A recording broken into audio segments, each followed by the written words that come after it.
Di çarçoveya têkoşina pandemiya vayrosa koronayê da ji yekê tirmê û şûnda li tevahiya bajarên Tirkiye û Bakur heyama nû ya normal dest pê dike. Li gorî vê yekê wê hemû qedexeyên derketina derve bên rakirin, dikan û kargehên girtî bên vekirin, sînordarkirinên çûn û hatina bajaran bê rakirin û li saziyên dewletê kar û xebat vegere wek mesaiya normal. Li gorî beşekî mezin welatiyên Enqerê ger hikûmet ji serîva tevdîrên hewce bigirta û xebatên vaksînkirinê bi rêk û pêk baniya wê beriya çend mehan ev proseya normalizasyonê dest pê bikira û welatî û esnaf jî wê ev qasî neketina tengasiya aboriyê. 1,5 yıldır da artık herkes sıkıldı bu işten.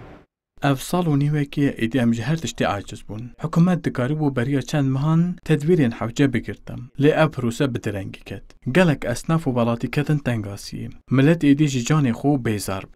Esnaf arkadaşlarımız bayağı zorlandı.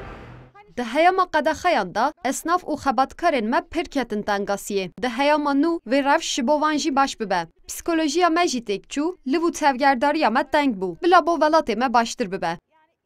Tanıdığım binlerce esnaf var, arkadaşım var. Saatin %80'i battı. Ez insafim, rewşa min ne baş e. Rewşa ji sadî notê insafan ne baş e. Herkes top avêt. Psikolojiya me hemûyan têk çûye.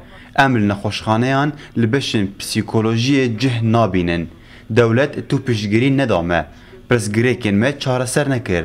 Pandemî bi dawî dibe jî wê nexweşiyên derûnî berdewam bike. Şimdi herkes yolda konuşmaya başlıyor. Herkeste ayrı bir şizofrenik hastalığı çıktı. Beşekî welatî jî li gel ku ji heyama nû ya normal kêfxweşin li dîsa endişe û metirsiyên xwe yên ji bo varyantên nû yên koronayê tînin zimên û bang li welatiyên ku li dijî vaksînê nedikin.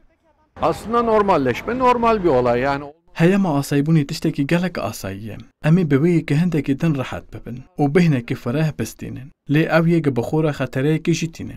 Dibe ku bi varyantên nû ber bi payîzê ve rewş xirabtir bibin û ji kontrolê derkevin. Ji lûma jî divê herkes vaksînê li xwe bixe. Ben yine de kaygılıyım. Qedexe tiştekî asayî bû. Niha vê gelek qedexe rabin. Baş dixuye. Lê ez dîsa jî bi endîşe me. Ez 2 doz vaksîn bûm. Divê herkes vaksîn bibe da vayros ji nû ve belav nebe.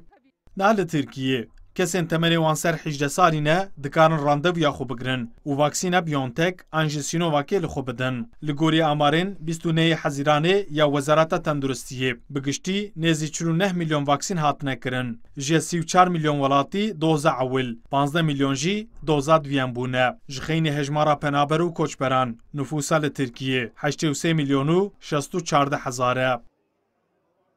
Ömer Sönmez, Kurdistan 24, Ankara.